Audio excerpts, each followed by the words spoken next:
సమయంలో తెలంగాణ ఉద్యమం నిర్మాణంలో తెలంగాణ జైంట్ యాక్షన్ కమిటీగా హన్మకొండ చౌరస్తాలో ఒక 40 మంది కార్పొరేటర్లతోటి ఎన్నికైపడ్డటువంటి ఒక కమిటీ హన్మకొండ చౌరస్తా సాక్షిగా హన్మకొండ ఏదైతే యాప చెట్టు ఉందో అక్కడ 3 నెలలు ఉద్యమం చేయడం జరిగింది. అప్పుడు స్టార్ట్ అయింది.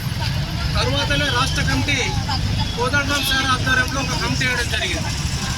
అందులో భాగంగా ఆ రోజు ఉన్నటువంటి తెలంగాణ ఉద్యమంలో క్రియాశీలకంగా పనిచేసినటువంటి పియాల జనార్దనరావు గారు, జయశంకర్ సారు, గద్దరన్న గారు కావచ్చు, అలీఖాన్ గారు, అలీఖాన్ ఒక మీడియా ద్వారా తెలంగాణ ఉద్యమాన్ని ఉత్తేజపరుస్తూ తెలంగాణ ఉద్యమంలో నమ్మకున్నటువంటి సందేశం ఇస్తూ తెలంగాణ ఉద్యమంలో క్రియాశీలకంగా ప్రజలు పాల్గొనే విధంగా ప్రయత్నం చేసినటువంటి వ్యక్తులు మీరు కనుక ఈ వ్యక్తులను గత 10 సంవత్సరాల నుండి కూడా ఏదైతే ప్రభుత్వం ఏర్పడ్డదో వీళ్ళ త్యాగాలతోటి ఉద్యమాలు నిర్మించడం జరిగిందో ఈ ఉద్యమ నిర్మాతలను మర్చిపోయినటువంటి పాలకులు మర్చిపోయారు. కాబట్టి తెలంగాణ ఉద్యమ నిర్మాణంలో క్రియాశీలక పాత్ర పోషించిన వారితో పాటు తెలంగాణ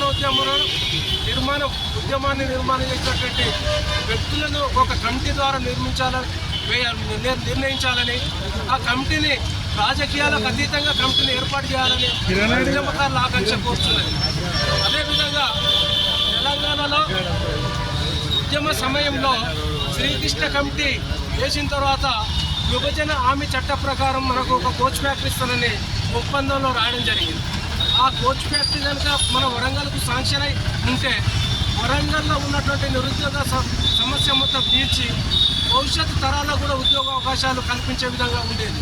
కానీ పాలకులు, ఆ రోజు ఉన్నటువంటి పాలకులు కావచ్చు, గతంలో ఉన్నటువంటి పాలకులు కావచ్చు, ఈ రోజు ఉన్నటువంటి పాలకులు కావచ్చు, కేంద్రంలో రాష్ట్రంలో ఉన్న పాలకులు అందరూ కూడా ఈ కోచ్ ఫ్యాక్టరీని కానీ మిగతా వాటిని పట్టించుకోకుండా వారి స్వార్థాలకు ఎక్కడ కబ్జాలు చేద్దాం, ఎక్కడ మోసాలు చేద్దాం, ఎక్కడ సెటిల్మెంట్ చేద్దామన్న ఆలోచనతో ఉన్నారు. కాబట్టి ఈ యొక్క తెలంగాణ ప్రజానీకానికి ఒక దౌర్భాగ్య స్థితి ఏర్పడ్డది.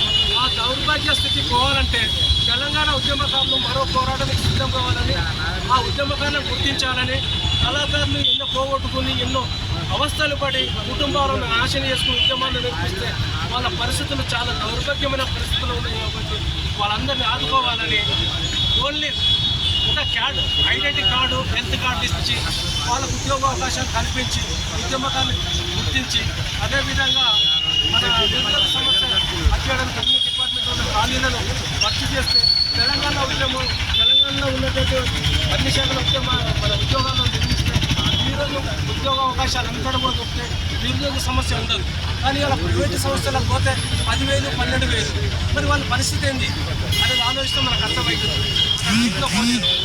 ఇప్పుడు ఉన్నటువంటి పరిస్థితులు మన అందరం తెలంగాణ ఉద్యమకారులు ఒక సదస్సు వచ్చే నెల 8వ తారీఖున మరొక గవర్నమెంట్కి ఒక కేక ఇవ్వాలని, ఒక గర్జన ఇవ్వాలని 8వ తారీఖు మన మైనార్టీ, ముస్లిం మైనార్టీ హాల్ మన ములుగు రోడ్ నందు సమావేశం జరుగుతుంది. వీరందరూ కూడా ఇందులో ఏ ఒక్కరి పెత్తనం కాదు, ఎవరు అది లేదు, అందరూ పాత్రదారులే, అందరూ నాయకులే. మీరందరూ కూడా వాళ్ళ ఉద్యమాన్ని కూడా సన్నద్ధం కావాలని గవర్నమెంట్ తోటి మనం మాట్లాడి తెచ్చుకుందాం.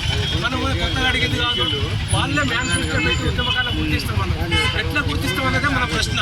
ఆ ప్రశ్నను వాళ్ళు సాల్వ్ చేయాల్సిన అవసరం ప్రభుత్వం దగ్గర ఉంది. కాబట్టి దానికే మన ఉద్యమకాల ఆకాంక్షల నుండి ప్రభుత్వాన్ని కోరుతున్నది.